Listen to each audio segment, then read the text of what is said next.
душата ви. А когато попаднеш на готвач като Спиро Соколов, направо можеш да си разкопчаеш колана с 3 дупки, да си наточиш добре зъбите и да седнеш с кеф на масата. Оттам нататък започва една симфония за сетивата, виенски валс за стомаха и оратория за цялата душа. Ние сме приготвили нещо типично за нашия край.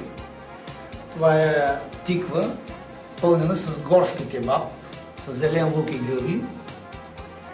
Сърмичките са от чисто месо, завити в зелеви листа. Да. В това гарне сме приготвили един специалитет, болярка сме го кръстили. Той е от телешко месо джулан, шкембе, език и кисели краставички.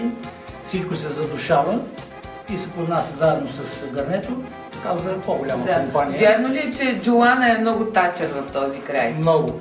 Значи към нашия край обичат по-здрави, яки ядене, както се казва. Колко рецепти за джулан знаеш? Много. Тук сме приготвили агнешки гръб пълнен с панак, роле. Трудно ли се прави? Много трудно се прави. То си трябва личи. да се подготви предварително, да се обезкости, да се задуши с панака и се подрежда всичко като платно и се завива на роле с канап, за да се запази формата. Пече се на умерена фурна. След това в студено положение, както е извадено, се нарязва на парченца. Украсява се и се прави сос жу от желатин, за да може да се направи един гланц на самото роле, за да се запази, да бъде сочно. И да блести. И да блести, защото иначе няма да бъде такъв вид да има, ако не го направим това. В това гърне сме приготвили сухи шушулки от боба и в този сезон, когато вече почти прасенцата да са изядени, благодарение на хубавото вино, и тук сега вариме шушулката заедно с боба и се слага кървавица и сланинка. Защото това последно се еде от прасенцето, което е останало. А как се нарича самото ястие? Ние го казваме тук мушници в гърне. И в това плато съм приготвил кукуреч с доматен сос. Кукуряк? Кукуреч.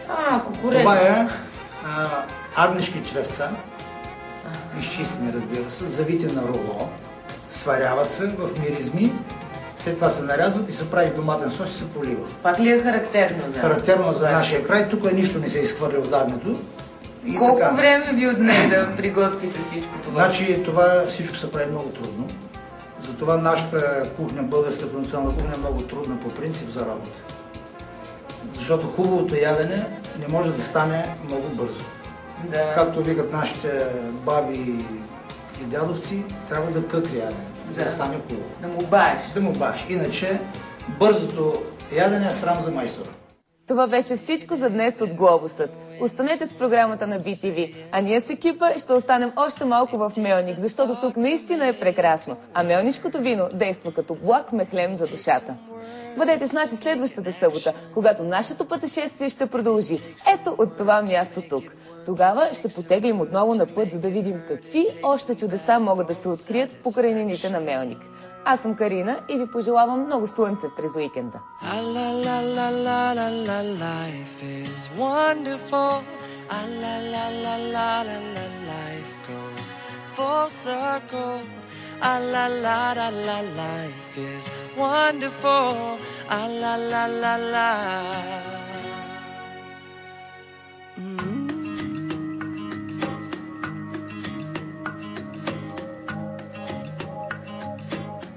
It takes a night to make it dawn, and it takes a day to make you yawn, brother.